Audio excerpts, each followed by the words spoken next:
Hello everyone, and welcome to the workshop. Yes, we are in here, and it is that time again. Update time. This is an update on the Air Jordan 1 Nigel Sylvester after exactly 1 month of wearing.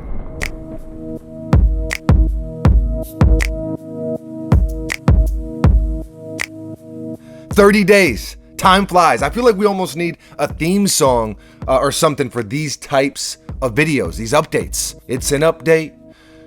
We've been up late. I stepped on a cupcake in my shoes, and now I've got the blues.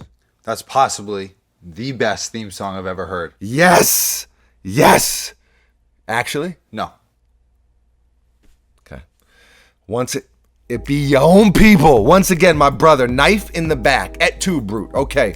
He's a hater. Don't pay any attention to buckets. Unless he agrees with me, then pay attention. But for now, what we need to be paying attention to, what we need to be talking about is this sneaker. So these released a little while back. The good people over at Jordan Brand were actually kind enough to send me a sample pair, and I put them on my feet immediately.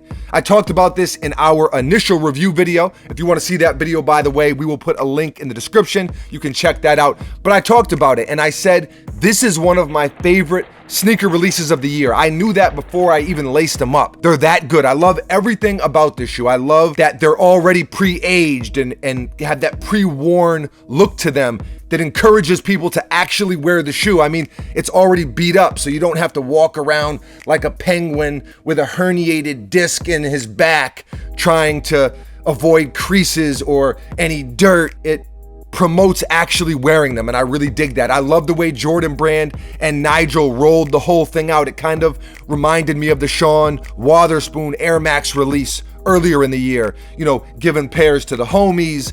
He had people following him around the city, picking up pairs, and these different little clandestine locations where you had to get clues and updates, and it was just dope.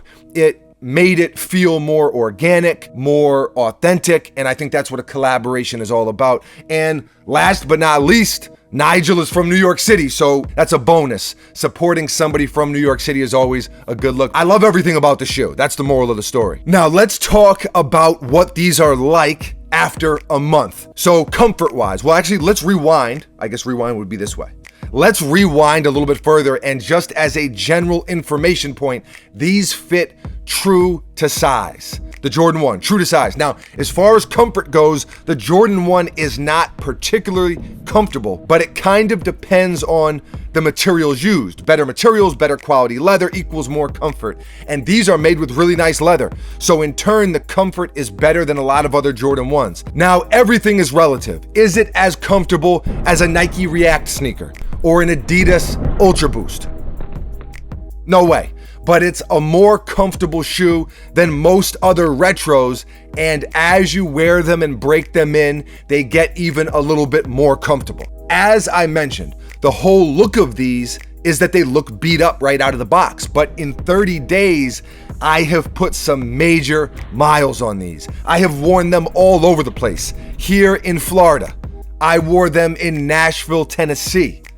I wore them in the Big Apple, New York City. And they have held up incredibly well. Few sneakers are made to wear and look as good with wear as the Jordan 1. For example, if I did what I did in these with a pair of Air Force Ones, they would look terrible at this point. Terrible. I was at a wedding party recently, and I was wearing these, and a friend of mine spilled wine all over them, and I didn't even care. I was like, good. It almost adds more character, more memories. Like, what's the opposite of a scar? A scar is bad, right? Well, the marks on a shoe are like the symbols of memories or something. I don't know. I'm getting carried away, but you get the point. Well, not on Air Force Ones. On Jordan 1s, they're good. On Air Force Ones, they're scars.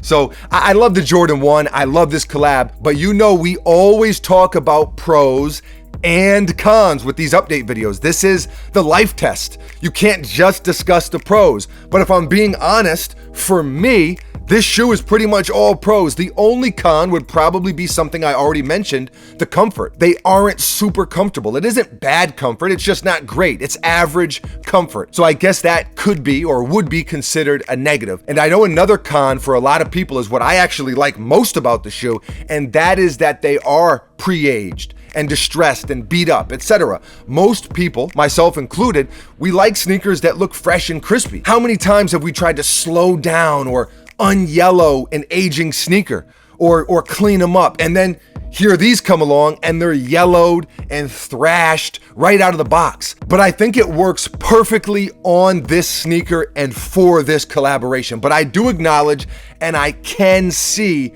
how some people might consider that a con. Different strokes for different folks. And then I think the last thing to really talk about is the construction and the craftsmanship on the Jordan 1 and this shoe in particular. It's really good. Like I mentioned, I have beat these up in a month. Yes, they come with that pre-worn look, but I have real life worn them a lot. And there's no stitching coming loose, there's nothing falling apart, and actually, because it's a leather, it holds up a lot better than different materials, like a suede sneaker, for example. I talked about how my friend spilled wine on these and it basically rolled right off. A little paper towel dab and they were as good as new.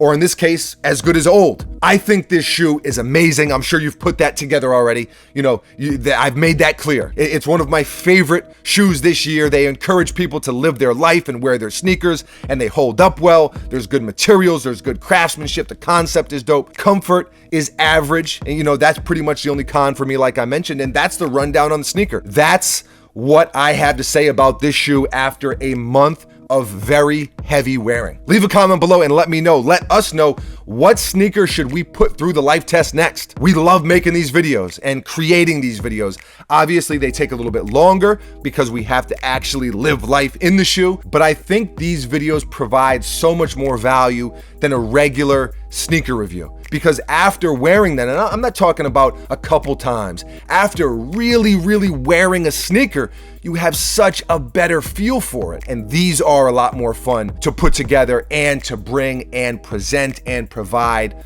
to and for you. Thank you for watching. You are extremely appreciated. We will be back tomorrow, same time, same place here at the workshop. We do a brand new video every single day here. That is what we do. So we will be here tomorrow. Hope you are too. Until then, adios.